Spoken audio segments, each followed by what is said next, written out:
Hello and welcome to Broadsword Wargaming. My name is Ollie, and in this video I'm going to be taking a look at and painting the brand new Death Korps of Krieg models from the Kill Team box set Octarius. I have been eagerly and excitedly awaiting this new set as well as these new models. Having just built a sprawling scrap heap of an Ork city, I am now going to move into battle reports with Lachlan from Zorpazorp. We scoured the lands for the best players in the world, but unfortunately they were busy, so we ended up with these guys. Introducing Casey from eBay Miniature Rescues, Benji from Benji's Hobbies, and Lachlan from Zorpazorp. Leading our forces like the generals of old, sipping Sancerre whilst overviewing the battlefield, we will all be taking part in an interlinking narrative battle report series. Checking out the sprues here, they seem pretty darn good. You get all of the equipment you need for the specialists in the new game. That's plasma guns, flamers, melters, demolition kits, medi kits, different commanders, hardened veterans, everything is there that you need. The only issue is most of the bodies are multi-part clipped together, so you cannot make all of the specialists you need because you only have 10 different bodies. Fortunately, I have a set of the old Death Korps of Krieg, the resin ones, so I will be converting them in to give myself a full roster. Now, I really enjoy the assembly process. Something about me loves removing those mold lines, gluing those plastic pieces together, and getting really cool dynamic poses. As with all videos, there's always a bit of a time frame, and this is just one that went wrong.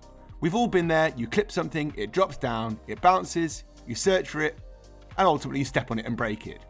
So straight away, I had to repair several pieces because I kept doing this all the time.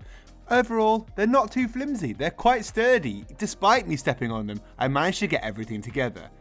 Do make sure when you're gluing these down that you are getting the correct pieces you want, because some of the arms and heads do not fit otherwise. In come the old guard, the old boys. These are already done for me, so they save me a ton of time here, and you can actually convert some of the arms onto the older bodies. They fit fine, and there's not much of a difference, a tiny bit bigger, but nothing that's significant. And it only in fact shows the difference between the heights of the men. So I have 18 models here to go ahead at this point. It's onto the airbrush, my favourite part. If you've watched any Broadsword videos, you'll know I'm a huge advocate of the airbrush. I use this for my base coating, my zenithal, and my base colours. I hit these with the Vallejo Black with a tiny bit of thinner, popping the thinner in first, as this gives me a really nice even coat and I can decide just what colour scheme I'm going to go for, because honestly, I'm still not sure. I need to pick a regiment, I need to pick a colour, and I need to pick some characters. So after a bit of thought, it became obvious. It was apparent. What more could I want other than to paint them as the 95th Rifles from Sharp Sean Bean? I love Sharp, I love Sean Bean, and I love the 95th Rifles, so we are going to go for a green colour. Now traditionally they would be a slightly darker, more vibrant, contrasting green, but I wanted these to keep in with the kind of World War theme that the Death Korps of Krieg have. Muted greens, muted greys, and a very dirty, messy look. If you have watched my board builds, I did a trench board build along with the Ork board build last week, and that board is screaming out to have these guys on it. Just imagine a tide of Lachlan's Orks or a swarm of Casey's Poxwalkers charging towards a trench-filled Death Korps of Krieg gun line. Perfect. It's time to move on to the brushwork, and these models are really nicely detailed, but not overly detailed, which is great. You can just slap some paint on the legs, slap some paint on the ankles, get the boots done, get any of the trims done, and paint the leather. I quite enjoyed this process because as someone who prefers airbrushing and finds painting a bit of a time-consuming, sometimes tedious process, this one was quite fun, and you get an instant reward because the models come together so quickly.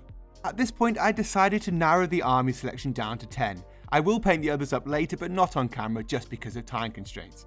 So in a very guard-like way, already half of the regiment have fallen. Thinking more about how I'm going to name these characters and what their story is going to be, I looked into my old favourite series Sharp and got a little bit of inspiration. These are going to be the 95th Regiment, the Forlorn. The Forlorn Hope is a band of soldiers who make a near suicidal assault through a kill zone of a defended position where the risk of casualties are high. I guess it's time to get them dirty. I'm going to use Streaking Grime, something I've never used before and have been quite hesitant to do so because I'm scared. Look at it, it's a big glossy, enamely, oily, brown paste that basically ruins everything. I did test this out on a single model before, and I figured out a way that I feel it works. I'm sure there are other techniques, so do check those out if you wish, but for me, I use some odorless thinner. You can use alcohol, I actually tested this using vodka, which was great. But I got a big makeup sponge, nicked this from Kira, and then just sort of dabbed and rubbed it down. Do make sure to varnish the models before you apply the streaking grime. But this is the kind of effect you can get. Now this is still wet, it will dry more matte than this, but this is how they look when they are wet. That is dirty, it adds a lot of definition throughout the model, tons of contrast, tons of colour, and I think really fits the Death Corps of Krieg feel. To finish the models off, I am going to use the AK Interactive Dark Mud. I sprinkle a bit of Geek Gaming Wasteland soil on to add some colour, and voila, we are done, ready to go to war. I give to you the 95th Regiment of the Death Corps of Krieg, the Forlorn Hope, led by their tireless, gruff and fearless leader Richard the Bastard Sharp. He will lead this legion to victory against the Xenos scum that are the Orks and the foul blight on the universe that are the Death Guard. If you enjoyed this video, please do make sure you like, share, subscribe and hit the alarm bell for more videos. Check out the links below if you wish to support the channel in any way. There are links down there to my shop where you can buy models and basing materials, as well as a Patreon link which gives you access to a private Discord and will get you some characters named after these characters in these battle reports. Go and check out everyone else's videos. These are Lachlan's amazing orcs. We have Casey from eBay Miniature Rescue's awesome, disgusting Death Guard, and we have Benji's Deathwatch. Thank you for watching, and take care.